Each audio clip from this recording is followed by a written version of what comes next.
From Vermont. Madam President, in recent weeks, the attention of the American people has been rapidly evolving campaign for the presidency issues. But while our national media and the focus has shifted, it's important that we do not lose sight of the crisis in Gaza, where innocent people have suffered one calamity after another. Also, in recent weeks, thousands of defenseless, homeless people sheltering in schools, including one located in an area reportedly designated by the Israeli military as a humanitarian safe zone, have been targeted by the Israeli military with missiles supplied by the United States. Regrettably, scores have been killed, hundreds have been wounded. What little is left of Gaza's demolished hospitals have no capacity to properly treat injuries. Children are particularly vulnerable in this conflict. Thousands of children have been killed. Thousands have sustained severe injuries that require surgery or advanced medical care, and many suffer from other life-threatening illnesses like cancer that are going completely untreated.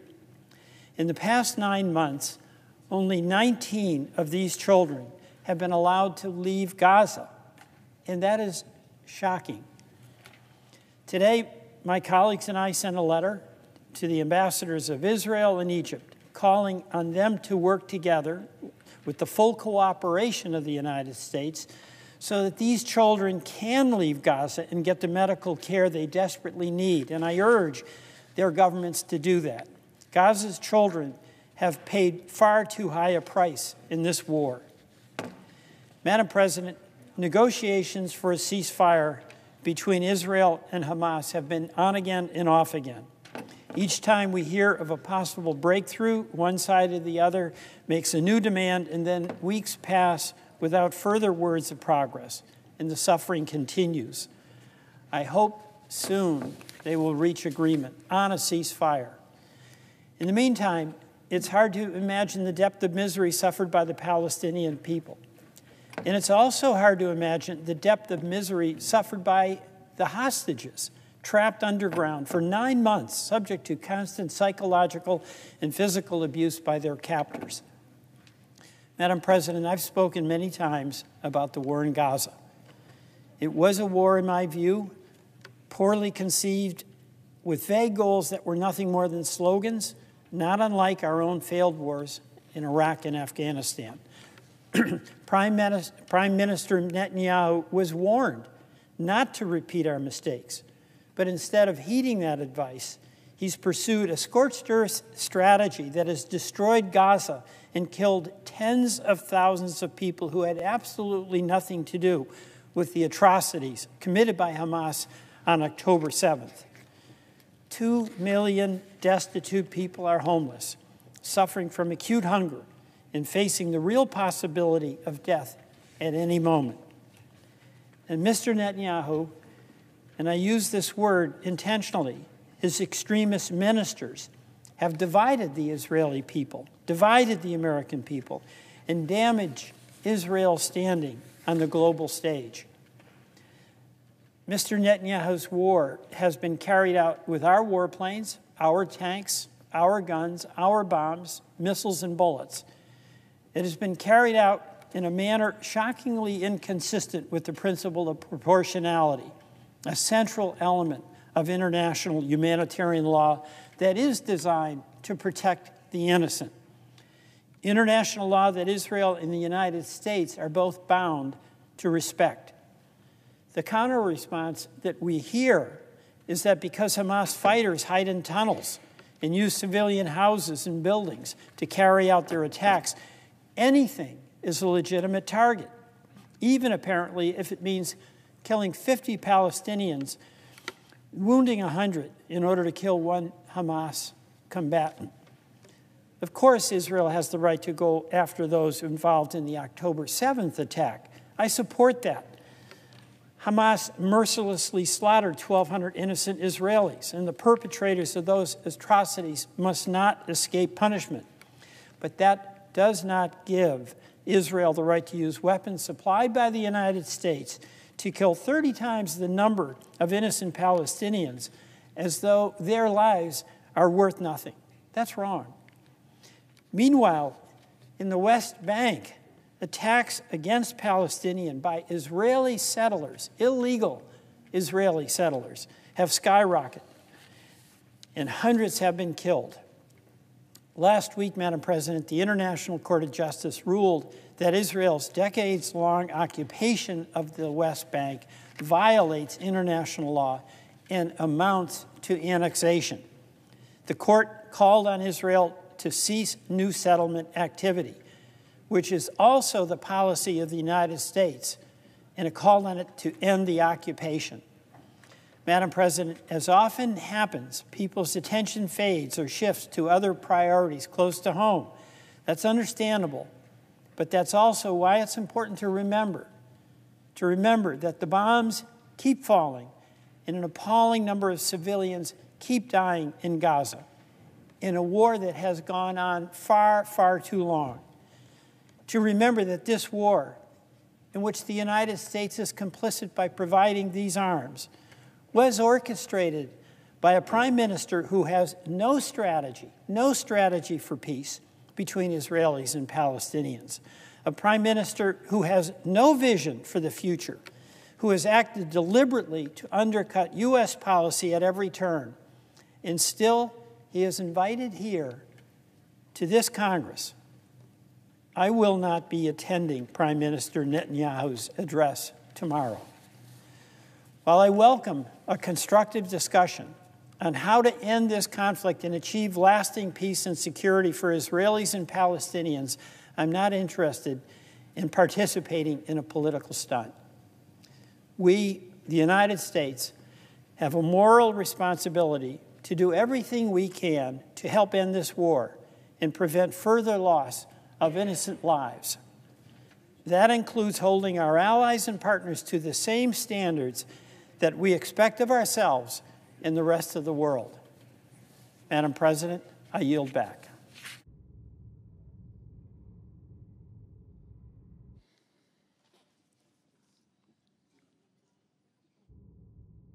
President. Senator from Vermont. I want to commend my fellow Vermonter for his remarks, and I wanted to say a few words on the same subject. Madam President, tomorrow, Wednesday, will be a unique moment in congressional history. Throughout the many years of our country, leaders from dozens of countries with all kinds of political backgrounds and persuasions have been invited to address a joint session of Congress.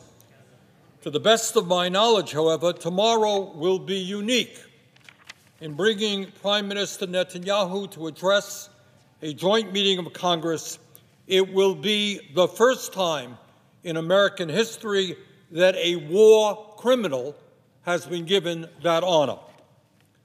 Frankly, this invitation to Netanyahu is a disgrace and something that we will look back on with regret. With this invitation, it will be impossible, with a straight face, for the United States to lecture any country on earth about human rights and human dignity.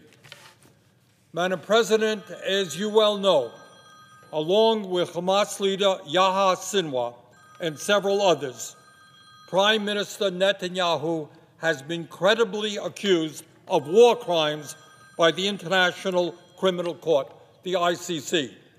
That court may soon issue arrest warrants for Sinwar and Netanyahu. The case against Sinwar and his Hamas accomplices are clear. They were organizers of the horrific October 7th terrorist attack on Israel that began this war and involved the mass murder of 1,200 innocent men, women, and children, the taking of hostages, and sexual violence. These war crimes are well documented, and very few people would dispute the merits of these charges. The ICC's prosecutors' charges against Netanyahu are also well-founded. The charges focus on the starvation of civilians as a method of war, as well as intentional attacks against the civilian population. Specifically, the prosecutor says that Netanyahu is responsible for, quote, depriving civilians of objects indispensable to their survival, including willfully impeding relief supplies as provided for under the Geneva Conventions, end of quote. A separate UN independent commission of inquiry likewise found that both Hamas and the Israeli military have committed war crimes since October 7th, leading to widespread civilian deaths. The commission said the Israeli military's, quote, intentional use of heavy weapons with large destructive capacity in densely populated areas constitutes an intentional and direct attack on the civilian population, particularly affecting women and children, end of quote. Madam President, I think we all agree that Israel had the right to defend itself against the horrific Hamas attack on October 7th. But Netanyahu's extreme right-wing government has, since that attack, waged what amounts to a total war against the entire Palestinian people, making life unlivable in Gaza and killing tens of thousands. These actions have trampled on international law, on American law, and on basic human values. Madam President, I understand that the mass media and many of us in Congress have been preoccupied in recent weeks with the awful assassination attempt against former President Trump and the changes at the top of the Democratic presidential ticket. But while all that is going on, it is absolutely irresponsible for us to turn our backs on one of the worst humanitarian disasters in modern history, especially when that disaster has been aided and abetted by U.S. taxpayer dollars and weapons. In other words, it's not just the Israeli government, it is us and our money and our weaponry as well. Madam President, let us be clear. Let us be very clear as to what is going on in Gaza right now. Since this war began, among a population of 2.2 million people, at least 39,000 Palestinians have been killed and 89,000 injured, 60% of whom are women, children, or elderly people. Most observers believe that the death toll is much higher because thousands of people remain buried under the mountains of rubble. Their bodies have not yet been recovered. Madam President, some 1.9 million people out of a population of 2.2 million have been driven from their homes. 90% of the population. Take a deep breath. 90% of the population driven from their homes.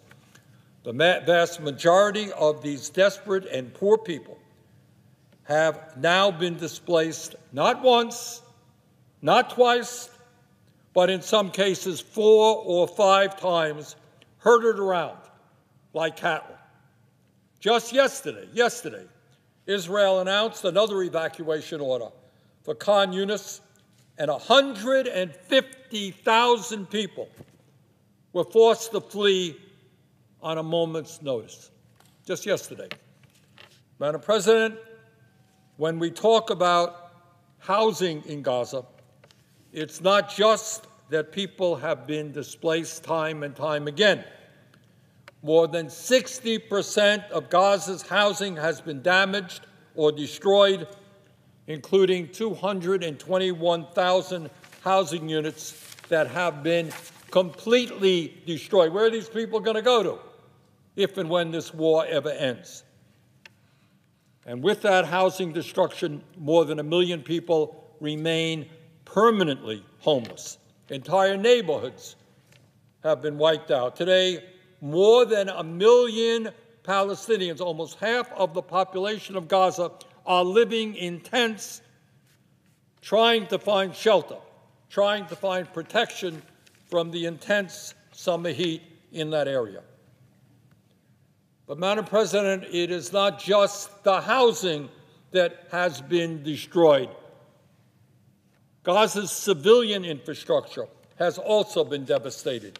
Water and sewage systems have been made inoperable, and the result, raw sewage is running through the streets of Gaza, spreading disease, and there is very little clean water.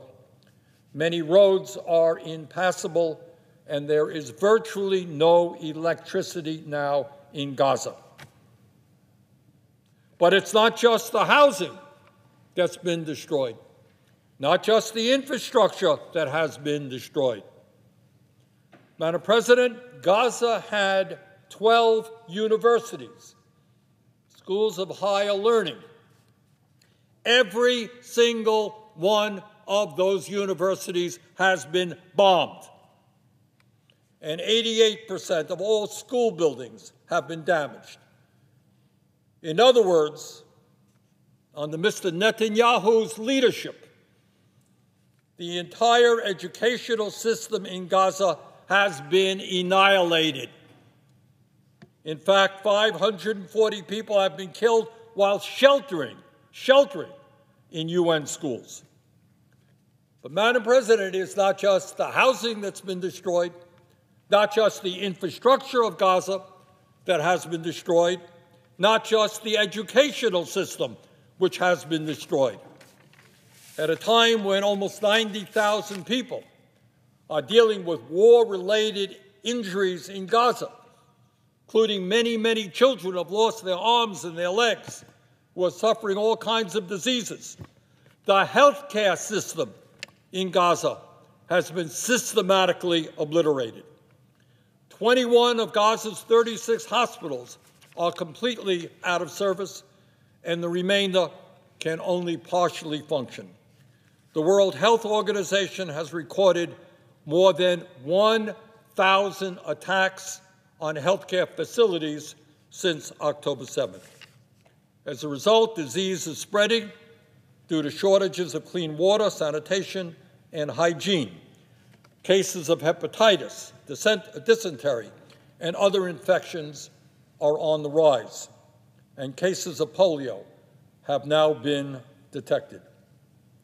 Malnourished women struggle to breastfeed their newborns.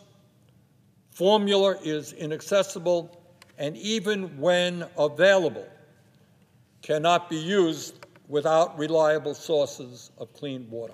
So the tiniest children and their mothers suffer as a result. But, Madam President, it's not just the displacement of 1.9 million people. It's not just the mass destruction of housing. It's not just the obliteration of the infrastructure. It's not just the destruction of the educational system.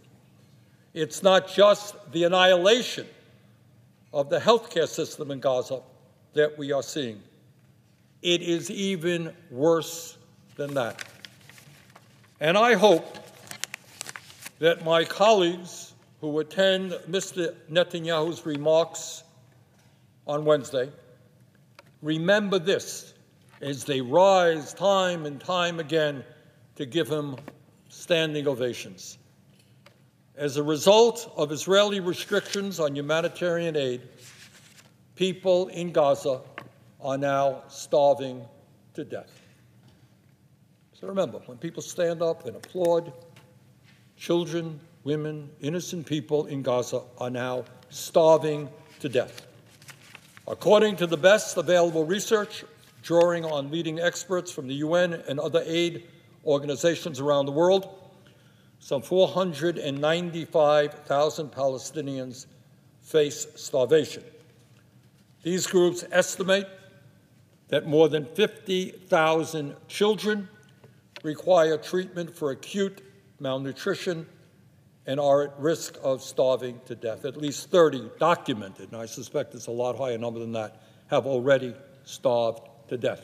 So when you stand up and applaud that guy, remember the starving children that he has created. But even those who get the life-saving care they need, the children, will carry the scars of this disaster for the rest of their lives. As every psychologist will tell you, a child's brain develops fastest in the first 2 years of life, and childhood malnutrition does lifelong cognitive and physical damage. That is what Netanyahu is doing to the children of Gaza. And I would ask my colleagues to stop for a moment and also think about the psychological damage this war has done to the children there. Imagine being a child living with the constant buzzing of drones above your head, wondering whether those drones are going to rain fire and bullets onto your home, wondering if they might strike you at any moment. Imagine being a little 5-year-old, witnessing your relatives killed, your neighborhood destroyed. Think about it being a 10-year-old, going hungry night after night and searching around for water and for food to survive. Think about being pushed from one place to another, not knowing where you'll be tomorrow, carrying your little belongings, your few belongings through streets, running with sewage amid piles of rubble and trash. That is what Mr. Netanyahu, the man Congress is honoring tomorrow, has done to the children of Gaza. According to the UN and virtually every humanitarian organization functioning in Gaza, Israel has intentionally blocked humanitarian aid, including food, water, and medical supplies, from reaching the desperate people in Gaza. And let us be clear, there is no excuse for this. Blocking humanitarian aid, killing aid workers, and creating the conditions for starvation. These are not only acts of extreme cruelty, but they are clear violations of both U.S. and international law. They are war crimes. They are war crimes. And Netanyahu heads the government that has enacted these policies.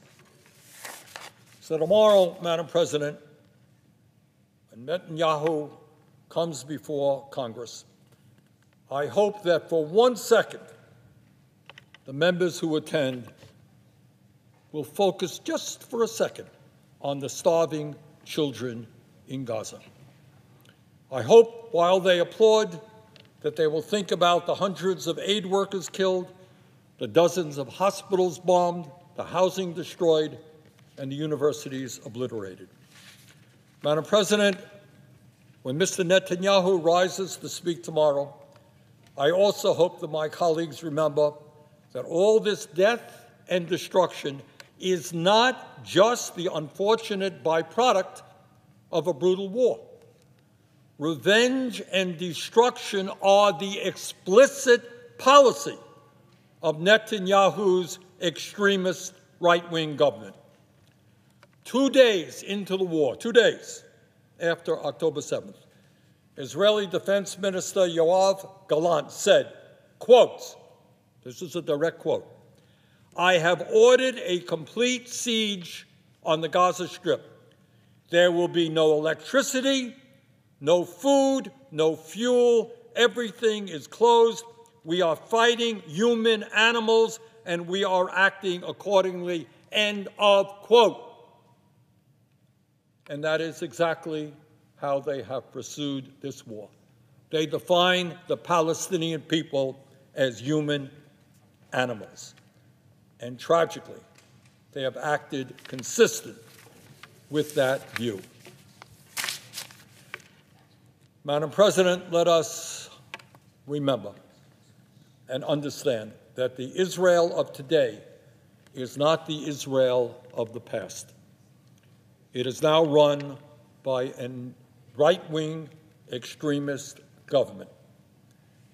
National Security Minister Itamar Ben-Gvir, the man who oversees the police, has long advocated for the forcible expulsion of Palestinians from the region.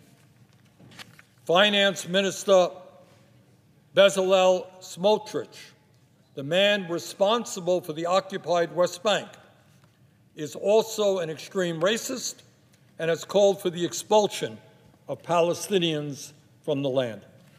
He has called for segregated hospital wards for Jews and Arabs because, quote, Arabs are my enemies, end of quote. And that is the man who is in charge of the occupied West Bank. And that is the current Israeli finance minister as well.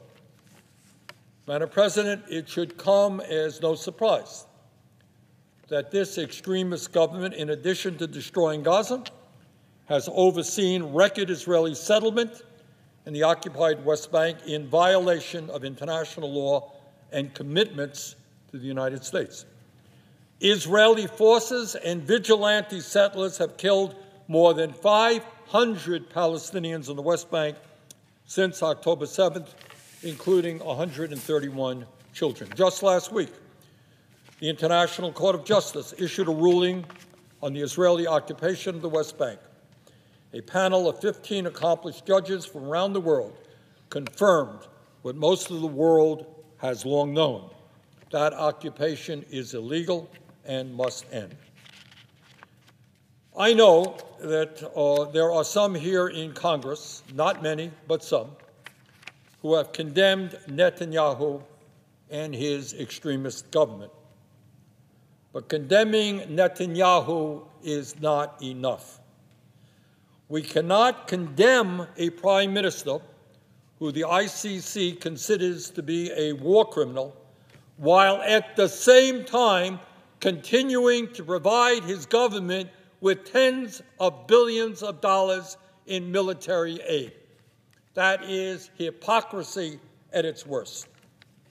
Just today, Madam President, I'm happy to say that 7 major trade unions here in the United States, including the Association of Flight Attendants, the American Postal Workers Union, the International Union of Painters, the National Education Association, the Service Employees International Union, the United Auto Workers, and the United Electrical Workers, some of the largest unions in America representing some 6 million workers, sent a letter to President Biden calling on him to immediately halt all military aid to Israel.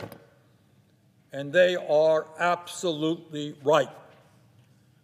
Netanyahu is a right-wing extremist and a war criminal who has devoted his career to killing the prospects of a two-state solution and lasting peace in the region. He should not be welcomed to the United States Congress. On the contrary, his policies in Gaza and the West Bank should be roundly condemned, and his right-wing extremist government should not receive another nickel from U.S. taxpayers. Thank you, Madam President, and I yield the floor. Under the previous order, the Senate stands adjourned until 10 a.m. tomorrow.